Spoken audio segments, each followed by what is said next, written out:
बच्चों को ही झाड़ू लगाने के लिए कहा जाता है, ऐसा कोई अधिकृत आदेश है कि बच्चों से झाड़ू लगवाएं आप? नहीं नहीं नहीं, बच्चों से झाड़ू किसी भी प्रधानाध्यापक को नहीं लगवाना है। तो फिर झाड़ू वहाँ कौन लगाएगा, शिक्षक लगाएंगे?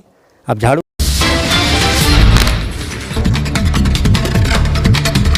से मैं हूँ राजा भैया पाल। इस समय मैं शासकीय उच्चतर माध्यमिक विद्यालय दबू में हूँ और आज यहाँ पर मीटिंग में पहुँचे हैं अरविंद कुमार श्रीवास्तव बीएससी पहुँचे हैं, जहाँ इंटरव्यू होगा शिक्षकों के हित को देखते हुए, जनता के हित को देखते हुए। आपकी जनरल में आपका स्वागत है। जी नमस्ते। अपने विद्यालयों में देखा है तमाम बच्चों, जब गंदगी रहती है तो बच्चों को ही झाड़ू लगाने के लिए कहा जाता है, ऐसा कोई अधिकृत आदेश है कि बच्चों से झाड़ू लगवाएं आप? नहीं नहीं नहीं, बच्चों से झाड़ू किसी भी प्रधानाध्यापक को नहीं लगवाना है और किसी भी जगह न बच्चों से झाड़ू लगवाना है, ना बर्तन साफ करवाना, ऐसा कोई कार्यक्रम बिल्कुल भी नहीं करवाना है। ऐसा कुछ नहीं है, क्योंकि चूंकि क्या है कि रहता है कि प्राथमिक में चपरासी की व्यवस्था नहीं रहती है, तो ऐसा किसी को भी नहीं करवाना है। अगर ऐसा कोई आता है तो उस पर सख्त से सख्त कार्रवाई की जाएगी। अगर ऐसी तो फिर झाड़ू वहाँ कौन लगाएगा, शिक्षक लगाएंगे?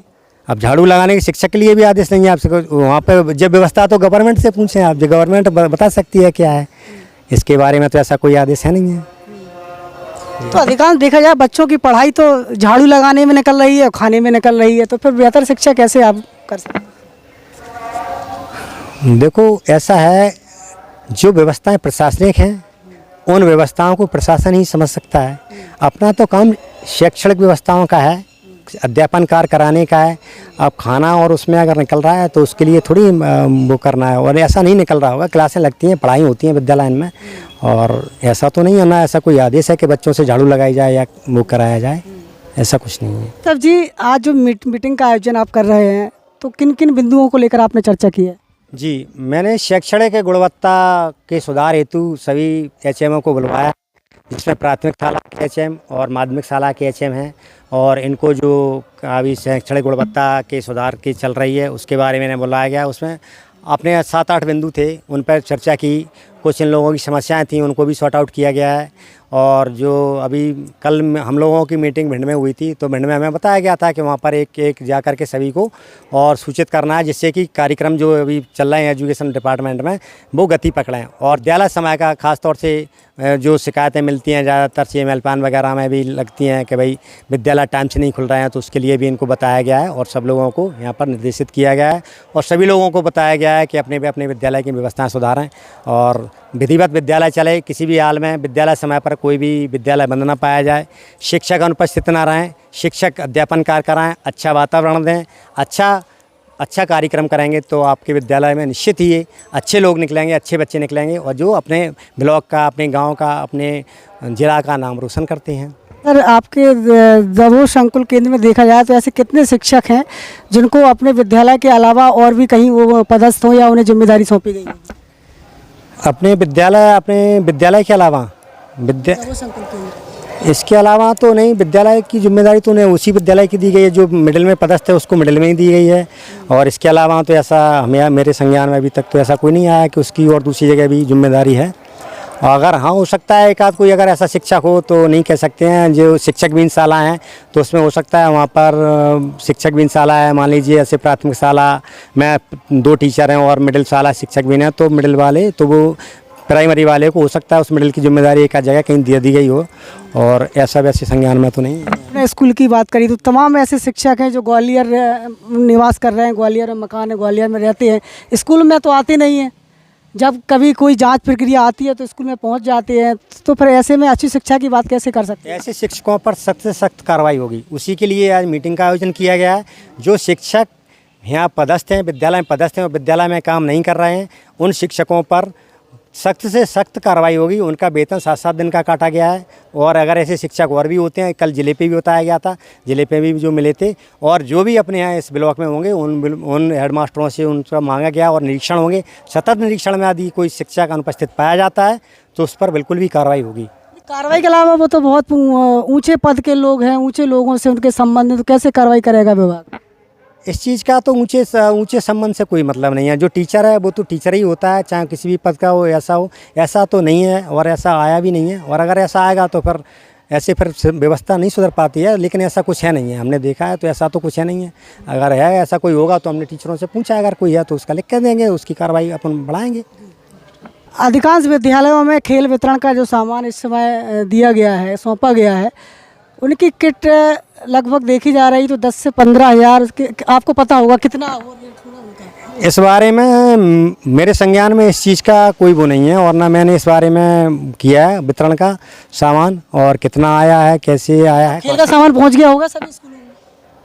ये भी मैं नहीं बता सकता हूँ। कुछ स्कूलों में पहुँचा है, कुछ में नहीं पहुँचा है। ये जन शिक्षा केंद्र पे बताया गया है और कहाँ से आया है। मैंने कि स्कूलों में अध्ययन किया है, देखा जा रहा है कि वो किट, जब मैंने उसकी किट का आकलन किया तो उसकी किट की देखा गया है कि मुश्किल में 1000 और 500 का सामान होगा, लेकिन 10 से लेकर 15 हज़ार के बीच का बिल उनको उनसे साइन कराया गया है। इस संबंध में हमें जानकारी मिल रही है, तो इसकी जांच होना चाहिए। फिलहाल मैं आपके अधिकारों की बात करता हूँ, झंडा महोत्सव को लेकर बात करता हूँ, किस हिसाब से तैयारी की जा रही है?